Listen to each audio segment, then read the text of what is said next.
wabarakatuh. Waalaikumsalam warahmatullahi wabarakatuh. Selamat pagi anak-anak. Pagi Bu. Nah, sekarang Ibu absen dulu ya yang pertama. Sebelum memulai pelajaran, kita absen dulu. Ya Bu.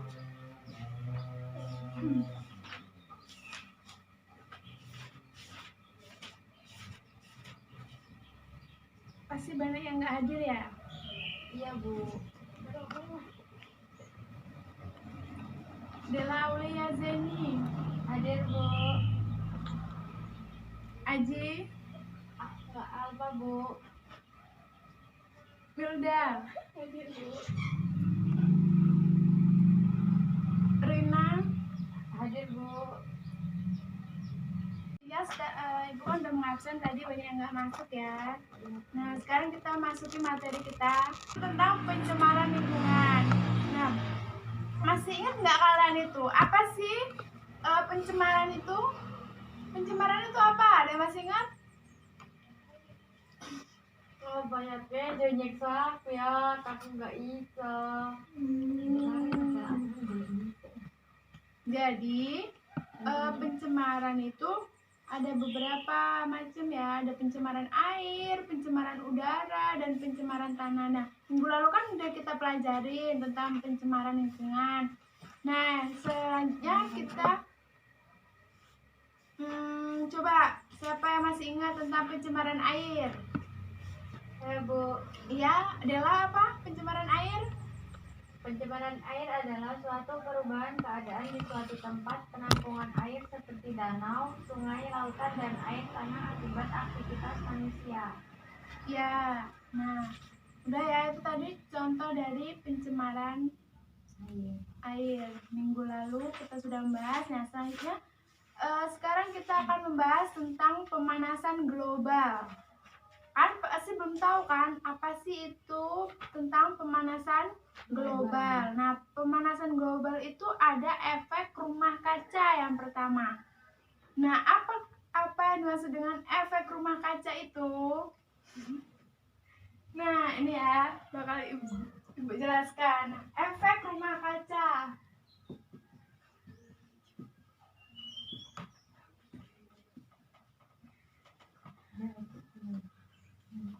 Efek rumah kaca itu adalah proses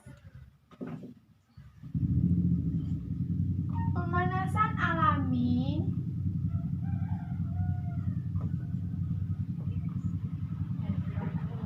yang terjadi ketika gas-gas tertentu di atmosfer bumi.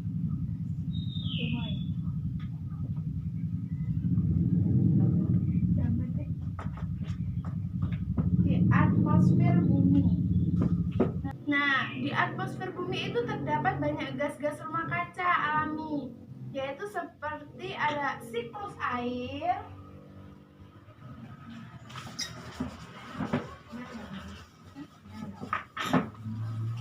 nah yang pertama itu ada siklus air, yang kedua itu ada karbon dioksida. Rumusnya apa? CO2. Kalau oksigen apa? O2.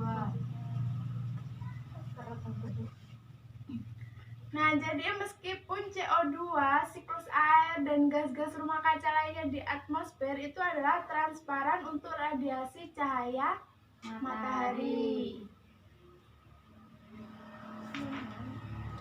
Nah, di sini ada beberapa faktor yang menyebabkan terjadinya pemanasan global. Di antaranya itu yang pertama ada emisi CO2.